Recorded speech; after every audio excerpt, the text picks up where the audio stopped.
지금부터는 다소 진지한 이야기를 여러분께 보도해드리겠습니다. 대통령의 자진 하야설, 자진 사퇴설에 대해서 저희 돌직구 신문에서 그리고 돌직구 쇼에서 연일 보도해드렸는데 구체적인 날짜까지 나왔습니다. 26일에 하야할 가능성까지 오늘 새롭게 제기되고 있습니다. 자진 하야설, 탄핵 불복설 이런 것까지 나오고 있습니다. 급기야 헌재 재판관에 대한 신변 위협설까지 나오고 있습니다. 우리 경찰은 실탄을 소지한 채 24시간 무장 근접 경호를 하기로 결정을 했습니다. 이동재 기자의 단독 보도입니다. 국민이 우리가 원해요. 국민이 원해요.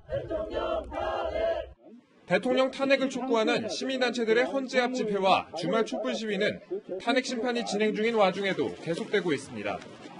여기에 뒤늦게 보수단체들도 탄핵 반대 집회를 열기 시작했고 탄핵 기각! 즉각 기각! 급기야 대통령 측 변호사의 입에서는 탄핵이 결정되면 서울이 피와 눈물로 덮일 것이라며 격한 발언까지 나왔습니다. 양측이 대치를 이어가면서 헌재는 재판관들에 대한 신변 보호를 경찰에 요청했습니다. 경찰은 이에 따라 사복경찰 10여 명을 헌재에 추가 배치하고 오늘 오전부터 30여 명을 투입해 재판관 8명 전원에 대한 경호급 무장경호에 나서기로 했습니다. 재판관 1명당 권총 등으로 무장한 3명의 경호 인력을 붙여 출퇴근은 물론 24시간 근접 경호를 하도록 했습니다. 이정미 소장 권한대행의 경우 사부 요인으로 분류돼 평소에도 경호를 받지만 일반 재판관들까지 경찰 경호를 받는 것은 이례적인 일이라는 것이 경찰의 설명입니다. 채널A 뉴스 이동재입니다. 헌재 재판관들이 신변 위협을 느껴서 양측 모두에게 신변 위협을 느껴서 24시간 실탄 무장 경호를 받고 있다. 이동재 기자의 단독 리포트 보셨는데요. 오늘 24일 금요일, 내일부터 주말인데 이 칼럼. 25일이 박근혜 정부 수립 4주년, 내일이 이 기념일을 맞아서 촛불 시위에 총 동원령이 떨어졌다. 현재 속보가 나오고 있습니다. 그리고 3.1절을 맞아서 3월 1일 이번에는 태극기 세력의 총 동원령까지 소집이 되어 있습니다. 대규모의 서로 극단적인 시위가 연일 예정돼 있어서 아주 걱정이에요. 이게 좀 물리적 충돌이 일어나진 않을까. 그렇죠. 지금 헌재 앞에도 아까 화면 보셨겠지만 지금 탄핵을 찬성하는 사람들과 반대하는 사람들이 한꺼번에 지금 시위를 벌이고 있어서요. 네. 서로 의사소통이 안 될 정도의 거리를 떼어놨다고 합니다. 물리적인 충돌이 우려되고. 그래서 이제 또 어제부터 사복 경찰들이 실제 헌재 1층, 2층 이런 데 서서 감시를 하고 있고요. 경호를 하고 있는 그런 상황입니다. 그런데 통진당 해산 사건 이후에 이렇게 무장 근접 경호를 하는 건 이번이 처음이라고요. 처음이죠. 예. 그리고 원래 헌재 소장은 사보요인이기 때문에 항상 경호가 들어가는데 일반 재판관은 경호를 하지 않습니다. 그런데 이번엔 사안이 워낙 중대하고 실제 어떤 위협을 느끼기 때문에 일반 재판관들도 아주 예외적으로 지금 경호를 하고 있는 건데요. 어쨌든 헌재가 그 대통령 측의 어떤 제안을 한 차례 받아들여서 당초 24일로 예정됐던 최종 변론을 27일로 연기하지 않았습니까? 그래서 27일을 사실 끝내고 3월 초에 발표가 난다라는 게 지금 일반적인 예측인데요. 이제 사실 막바지기 때문에 이 탄핵을 반대하는 사람이나 찬성하는 사람이나 뭐 마찬가지겠죠. 굉장히 마지막 집회가 될 수 있는 가능성이 높고 그래서 이제 민중 총궐기처럼 내일 이제 촛불 시위 때는 이제 전국에서 모여서 굉장히 좀 거대한 규모의 촛불 시위를 한다고 하고요. 말씀하신 것처럼 3.1절엔 또 이제 기각해야 된다고 주장한 사람들의 어떤 그 시위가 있을 예정인데요. 사실 대리인단이 그 김평호 변호사가 엊그저께 했던 말들이 굉장히 지금 논란이 되고 있지 않습니까? 아스팔트가 피바다가 될 것이다. 네, 이거는 사실 길거리에서도 쓸 수 없는 그런 용어들입니다. 그런데 헌재 재판에 그 변호사라는 사람이 저런 워딩을 썼다라는 거는 사실상 선동한다고밖에 의심을 살 수밖에 없는 정말 어떻게 보면 극단으로 치닫고 있고 그만큼 지금 탄핵에 대해서 서로 다른 의견을 갖고 있는 사람들이 정말 극단으로 치달을 가능성이 있어서 지금 경찰들이 상당히 긴장을 하고 있다는 그런 얘기가 들리고 있는 그런 상황입니다. 박성규 전 대변인께서 사실 지난주부터 계속 우려했던 게 양극단의 어떤 물리적인 충돌인데 심지어 야권 대선 주자들 중에는 만약에 탄핵이 인용이 안 된다면 우리는 불복할 수밖에 없다. 혁명 얘기까지 했죠. 혁명 얘기도 나왔고 또 정반대의 대통령 변호인단 층에서는 만약에 탄핵 기각을 안 하면 아스팔트를 피바다로 만들 거다. 뭐 이런 얘기도 나오고 있습니다. 참 끔찍한 얘기입니다. 그리고 김평우 변호사, 대한민국 법조계 원로죠. 그리고 대한변호사협회장까지 제가 지는 걸로 알고 있는데 그냥 한 얘기 아니고요. 저분 굉장히 의도했고 계산적으로 하신 말씀이라고 예. 생각이 돼요. 그럼 제가 끔찍하다는 생각은 뭐냐면은 일종의 예고편을 보는 것 같아요. 예고편이다. 예. 헌법재판소가 결정을 내린 이후에 양측이 어떤 입장에서 어떻게 대립하게 될지, 그래서 제가 끔찍하다고 좀 말씀을 드리는 네. 거예요.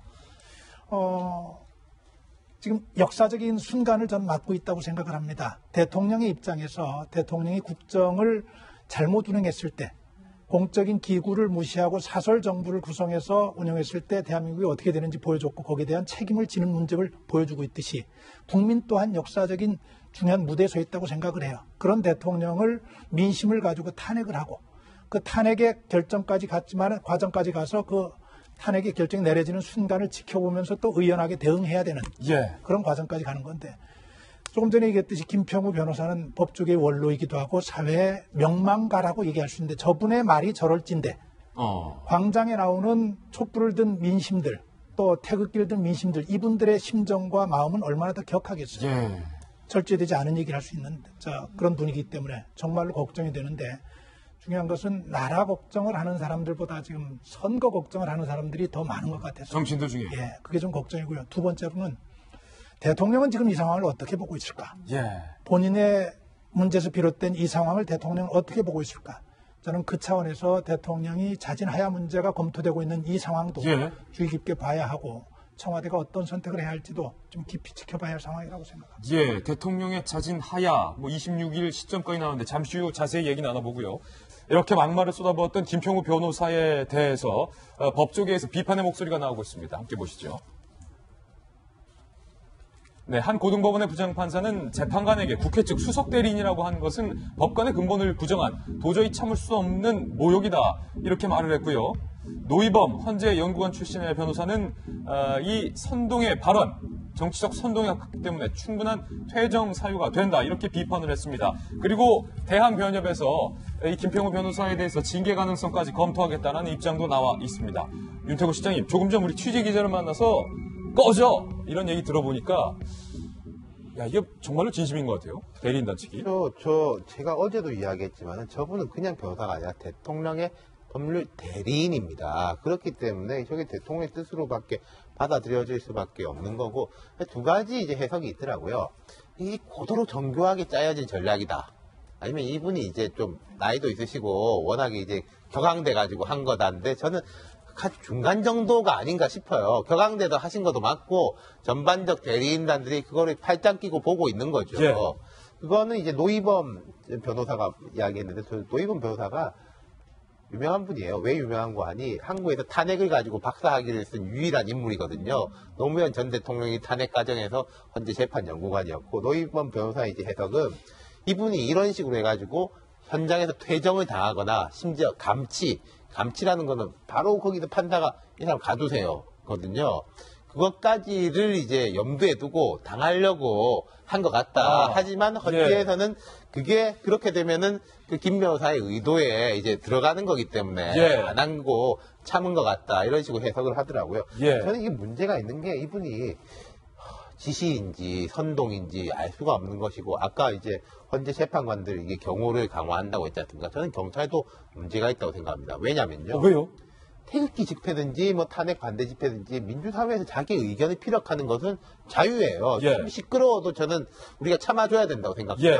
근데 현실적으로 기자들을 폭행하고 뭐 지나가는 젊은 사람들한테 뭐 침뱉고 이런 경우들이 계속 신고가 나오고 있거든요. 그런데 지금 현재 경찰들이 떼놓기만 한다는 거예요. 참아라. 그러니까 그분들이 이 정도는 용인이 되는구나라고 생각을 하고 있어요. 저는 더 이게 격화되기 전에 경찰들이 물리적 행동에 대해서는 엄단하고 격리시키고 처벌하는 걸 보여줘야지 예. 법질서를 지킬 수 있다는 신호를 보여주는 거라고 생각해요. 하지만 지금 경찰은 조금 떼놓기만 하고, 싸우지 마십시오. 예. 싸우지 마십시오. 뭐 양쪽이 다 똑같으니까 참으십시오. 예. 이러고 있는 건 저는 잘못이라고 봐요. 예. 저는 쓰레기 언론이라 그래서 이제 같이 이제 고생하고 있는 후배들을 보니까 이제 마음이 굉장히 안 좋은데요. 예. 양측의 입장을 똑같이 보도하는 것이 언론이라고 하는데 그렇지 않습니다. 우리가 이제 가장 경계해야 될 게 기계적 중립이거든요. 그러니까 우리가 똑같이 보도하면 북한 측도 똑같이 보도해줘야 되는 거니까 그건 아니고, 우리가 나름대로의 사안에 대해서 시시비비를 가려가지고 언론의 잣대로 보도를 하는 겁니다. 그러면은 그거를 판단하고 그걸 평가하는 거는 국민의 몫이에요. 그래서 우리의 보도가 마음에 안 들면 이제 다른 언론을 선택하고요. 이제 보수 언론과 진보 언론이 다 있지 않습니까? 그래서 저렇게 기계적으로 똑같이 하는 것은 정말 옛날 방식이고 그걸 똑같이 보도를 하지. 왜냐하면 우리가 보기에 옳고 그름이 있는데 옳고 그름이 그 국민들이나 언론의 눈으로 있는데 그거를 똑같이 분량을 똑같이 하라는 건 아닌 것 같고 저런 식으로 언론에 대해서 그 공격을 하는 거는 정말 그 우리 사회 언론고 어른으로서 또 가장 식저치이고 대한 번협을 회장을 지내는 어떤 그런 엘리트로서 정말 좀 굉장히 속상하고 좀 바람직하지 않은 그런 것 같습니다. 김평우 변호사의 이 같은 발언 그리고 탄핵 결과에 불복하겠다라는 시민들 차원의 움직임, 더 나아가서 국회 안에서도 탄핵 심판에 불복하겠다. 이런 식의 탄핵 심판은 즉각 중단해야 한다라는 식의 발언까지 나왔습니다. 김진태 의원 등이 어제 기자회견을 가졌는데요. 직접 들어보시죠. 재판에서는 공정하고 객관적이고 냉정하게 진행이 되어야 되는 것입니다. 따라서 피청구인 측에서 주장하는 내용도 충실하게 심리를 해서 억울한 탄핵 재판이 되지 않도록 해야 될 것이고 나중에라도 국민들이 봤을 때 그때의 재판이 한 점 절차상의 흠결이나 하자가 없다는 점이 되어야 될 것입니다. 피청구인 대리인 측에서 주장하는 이 일을 단순히 지연 전략으로 매도하지 말고 정당한 내용인지 충실하게 심리할 것을 촉구하는 바입니다. 지금 몇 달 동안 탄핵 심판 이렇게 해서 이제 그 선고를 눈앞에 두고 있는데 무슨 이조와 자진 사퇴란 말이에요. 그럴 것 같았으면 벌써 진작에 탄핵을 가지 말았어야죠. 이제 기차는 다 떠났고 그 선고를 받아봐야 되고 우리가 오늘 얘기한 거는 애당초에 이 탄핵 사유가 되지도 않았다. 각하 사유다. 탄핵 심판은 재심이 없습니다. 그렇기 때문에 충실하게 심리를 해서 대통령도 억울한 일이 생기면 안 되는 거 아니겠습니까? 이 모든 움직임이 탄핵, 헌재의 심판에 불복하겠다. 정당성에 스크래치를 가하는 그런 전략이 아닌가 이런 얘기도 나오고 있는데 구체적으로 시점이 나왔습니다. 김병민 의원님. 첫 번째 유력하게 제기되고 있는 설이 26일 내일 모레에 박근혜 대통령이 전격 자진하여야 할 것이다. 네, 이게 뭐 바른정당의 원내대표 입에서 이제 나왔던 얘기로 보이는데요. 사실 이제 그럴 가능성이 있지 않겠냐라는 얘기를 하는 거기 때문에 확증을 할 수는 없겠으나 내일 모레 당장 하여야 할 가능성은 저는 0이라고 봅니다. 일단 첫 번째로 특검의 수사 기한이 2월 말까지로 돼 있는 상황 속에서 그 전에 자진하야를 해서 일반인 신분으로 돌아간다는 것은 상상하기 좀 어려운 측면이 있을 거고요. 자진하야에 대해서 우리가 얘기를 하면서 이제 한 가지 가능성, 전제를 얘기를 했는데 그게 여야 정치권의 합의를 통해서 정치적 그 사면 얘기가 어느 정도 전제 조건이 형성됐을 때 박근혜 대통령이 자진하야 카드를 꺼내지 않겠느냐라고 했는데 저는 그것과 전혀 별개로 박근혜 대통령이 탄핵 심판 선고 전에 하야할 가능성이 높다라고 보여지거든요. 사면과 자진하야는 전혀 상관없다. 전혀 별개로 보는데 그렇게 된다라면 3월 13일 이정미 재판관 퇴임 전 헌재가 선고를 내리겠다라고 하는 그 부분의 시점은 어느 정도 예측이 가능할 건데 그 이전 3월 초순 정도 경에 만약에 하야를 선택한다면 박근혜 대통령이 대통령직에서 물러날 가능성이 있다고 보는 거고 26일 내일 모레는 아니지만, 아니지만 3월 초에는 자진하야할 가능성이 있다. 만약에 하야를 선택한다면 3월 초가 된다는 생각이 들고요. 지금 3월 1일을 기회 갖고선 전국에 있는 박근혜 대통령을 지지하는 사람들이 총궐기처럼 모이겠다라는 건데 거기서 나오는 여러 가지 이야기들이 쏟아져 나올 겁니다. 근데 저는 어저께 그 김평우 변호사의 얘기 중에 아스팔트가 피로 이렇게 덮일 것이다라는 얘기를 했는데 박근혜 대통령이 만약에 하야를 선언한다면 이러한 상황 속에서 극단에 치닫는 대한민국이 안타깝고 여기에 대해서 내 대통령직을 내려놓고 국민들께 화합과 단결의 메시지를 내놓는 나름의 명분을 찾아갈 수는 있지 않을까라는 생각이 드는 거예요. 그럼 결국은 자연인 신분으로 돌아가서 형사재판을 받게 돼 있지만 대통령이 하야함과 동시에 2달 이내에 선거를 치러야 되니까 전국은 급격하게 대선 전국으로 흘러갈 겁니다. 근데 60일 이내에 치러야 대통령 선거의 상황 속에서 과연 검찰은 박근혜 대통령을 급격하게 불러다가 수사를 진행할 수 있을 것이냐라고 하면 그렇지는 않을 거거든요. 그렇다면 박근혜 대통령에 대한 형사재판에 대한 공은 어디로 넘어가냐면 차기 정부로 넘어가게 되는데 지금 현재 같은 상황이면은 야당이 집권할 확률이 높게 되는 거고 야당이 만약 집권하게 되자마자 전직 대통령을 갖다가 구속수사하는 부분들은 상당히 정치적으로 부담이 될 겁니다. 그렇기 때문에 아마 박근혜 대통령 입장에서는 마지막까지 탄핵 선고가 인용이 될 거라고 예측이 된다면 그 결정문을 받아보기 이전에 직접 하야를 선택할 가능성이 꽤나 높아 보입니다. 오늘도 바른정당, 자유한국당 양측에서 대표급들 인물에게 대통령 자진 하야 얘기가 또 나왔습니다. 정우택, 김무성 두 사람의 자진 하야 이야기 들어보시죠. 대통령의 하야라고 할까요? 사임을 말씀하셨는데 대통령의 자진 하야와 여야의 정치력이 뒷받침되어야 된다. 이 문제에 대해서는 이미 청와대에서도 검토를 한 걸로 들립니다. 자진 하야 하려면 빨리 해야지. 옛날에 그 이야기 나왔을 때 그때 해야지. 처음부터 그 퇴임의 시기를 처음부터 못 바꿨으면 중간에 이런 국론 분열도 없었을 것이고 안정적인 정권 이양이 됐을 텐데 지금 하야할 가능성이 많다고들 지금 이야기들을 듣고 있습니다. 그리고 바른정당의 정병국 대표와 야권의 이재명 성남시장도 자진 하야에 대한 입장을 밝혔습니다. 자유한국당과 정부 등 복수 관계자로부터 26일에 박 대통령이 하야할 가능성이 있다는 얘기를 들었다. 이렇게 밝혔고요. 급기야 야권에서도 이재명 성남시장이 박근혜 대통령이 탄핵 결과 기다리지 말고 하루빨리 사퇴하는 것이 낫다. 다만 퇴진의 조건으로 불구속, 사면 등을 내걸지는 않았으면 좋겠다. 이재명 시장이 박 대통령 자진 하야하라. 이런 입장을 냈습니다. 박 대변인. 네. 아까 자진 하야 말씀 꺼내셨는데 이재명 성남시장도 빨리 하야하는 게 낫다. 박 대변인 의견 어떠세요? 네. 정부를 이끌었던 분으로서. 저는 개인적으로는 하야를 하시는 게 좋을 것 같아요. 그래요? 왜냐하면은 제가 조금 전에 그 얘기 드렸잖아요. 지금 상황을 마치 예고편 같이, 예고편은 사실은 본편보다 좀 약한 겁니다. 그런데 탄핵 결정 이후의 상황은 대한민국이 정말 걷잡을 수 없이 흔들릴 텐데 제일 걱정스럽게 바라봐야 할 분이 사실은 대통령이거든요. 저는 그렇게 생각을 해요. 대통령이 본인의 능력의 문제, 공과 사를 구분하지 못하는 이 혼동된 상황 속에서 국정을 이렇게 엉망으로 만들었고 대한민국을 이 위기에 빠뜨렸지만 대한민국을 위해서 일하겠다는 안희정 의원이 얘기했던 지사가 얘기했던 선한 의도는 좀 있었을 것이라고 분명히 믿습니다. 그렇다면 지금의 상황에서 대한민국의 미래를 가장 걱정해야 될 부분이 대통령이시죠. 그러면 후유증을 가장 최소화시킬 수 있는 부분을 고민해야 하고 그런 방법으로서 본인이 선택할 수 있는 그런 길은 뭐가 있을까?